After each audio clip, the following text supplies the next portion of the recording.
मेरे हिस्से में क्या गंदे बर्तन। पूजा बहू स्वाति का फोन आया था, बोल रही थी कल भाई भाभी की शादी की सालगिरह है, तो भाभी को बोलना इस बार खाने में बादाम का हलवा बना लेना। पूजा की सास उषा जी ने कहा, एक काम करना, 30 लोगों के हिसाब से अभी बादाम भिगो दे, शाम को पीस लेना। उषा जी पूजा को निर्देश दे रही थी। और साथ में टमाटर का सूप, पनीर टिक्का, बच्चों के लिए पास्ता, मटर आलू की सब्जी, कचौरी, पुलाव, ये सब भी बना लेना। अब दो दामाद आने वाले हैं, तैयारी आज से ही शुरू कर दे।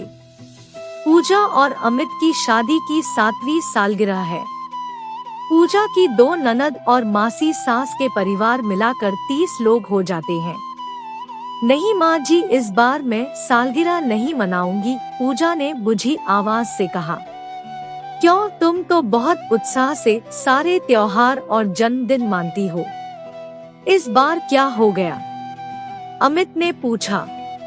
हाँ बहू, मैंने तो सबको आमंत्रित भी कर दिया है, अब मना नहीं कर सकती, तुम तैयारियां शुरू कर दो। उषा जी थोड़ी नाराज होते हुए बोली। इसी वजह से ही तो माजी, सालगिरह कल है और उसके लिए सारी तैयारी आज से शुरू करनी पड़ती है। बर्तन निकलना, उन्हें साफ करना, घर की सारी बेडशीट बदलना, हलवा बनाना, आज से शुरू करूँगी, फिर कल पूरे दिन भी यही करूँगी और परसों फिर सब सफाई करना। सब काम में 3 दिन लग जाते हैं और मुझे समझ भी नहीं आता कि ये मेरी सालगिरह थी। पूजा एक बार में सारी बात बोल गई। अरे तो तेरी दोनों ननद तेरी मदद करवा देगी, उषा जी ने कहा। माँ जी, ये तो आपको भी पता है, वे नहीं करेगी, न ही आप करने देगी। पिछले साल ही देख लीजिए, सुबह से रात तक काम पर लगी रही। जब केक काटने का वक्त आया, मुझे तैयार होने का मौका भी नहीं मिला। सबकी इतनी अच्छी अच्छी तस्वीर आई और मेरी ना बाल ठीक थे, न कुछ मेकअप किया था, काम वाली लग रही थी। घर के त्योहार मेरे लिए नहीं होते, वो बाकी परिवार के लिए ही होते हैं। और सबके जाने के बाद हिस्से में क्या आता है, खाने की गंदी मेज जिसकी जूठन तक कोई साफ नहीं करता, और सिंक में पड़े बर्तनों का ढेर जिसे देखकर ही चक्कर आने लगते हैं।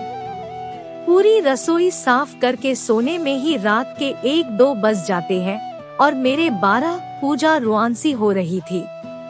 इस बार मैंने सोच लिया, इस बार मैं आराम से साधारण तरीके से अपनी सालगिरह मनाऊंगी।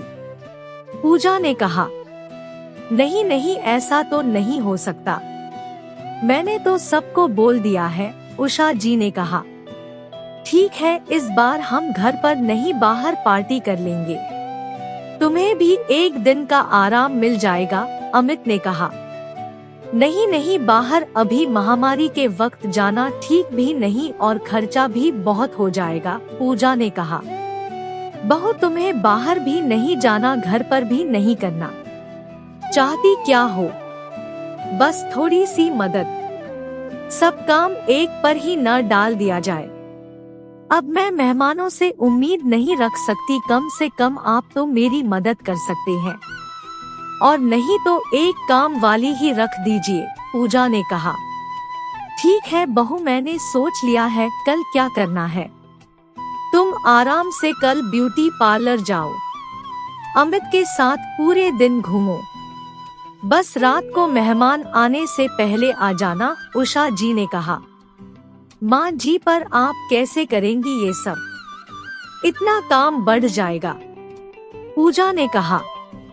अब ये मेरी जिम्मेदारी है, तुम जाओ, एक दिन की छुट्टी तुम्हारी। अगले दिन शाम को पूजा घूमकर लौटती है, देखती है सारी तैयारियां हो चुकी है। महाराज जी ने रसोई की जिम्मेदारी संभाल रखी है, साथ ही दोनों ननद भी गुब्बारे फुलाने और घर की सजावट में लगी है। एक बाई भी है जो बर्तन साफ कर रही है। पूजा का ध्यान एक बड़े से बॉक्स पर गया जिसे गिफ्ट रैप किया हुआ था। जाओ बहू, आज अच्छे से दुल्हन की तरह तैयार हो जाओ और अमित तू भी तैयार होकर आ। केक काटने का वक्त हो रहा था। पूजा आज बहुत सुंदर लग रही थी। 7 साल में पहली बार अपनी सालगिरह पर वो इतनी अच्छी तरह तैयार हुई थी, बिना किसी काम की चिंता के, वरना तो हर साल दूसरों की खातिरदारी में लगी रहती थी। जब सभी ने उपहार दिया तब उषा जी ने वो बॉक्स को खोलने के लिए पूजा को कहा। पूजा बड़े उत्साह से खोल रही थी। देखा, ये तो डिश वॉशर है, बर्तन धोने की मशीन। माँ जी, ये? पूजा ने पूछा। ये तुम्हारे लिए है। उस दिन तुमने सही कहा था, बहुओं के हिस्से में चाहे कोई भी त्योहार हो, आते जूठे बर्तन ही है।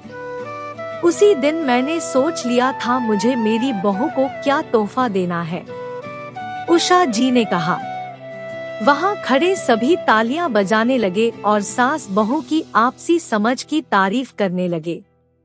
दोस्तों, आपको यह रचना कैसी लगी? कृपया अपनी प्रतिक्रिया जरूर दें तथा मेरी अन्य रचनाओं को पढ़ने के लिए हमारे YouTube चैनल को सब्सक्राइब अवश्य करें।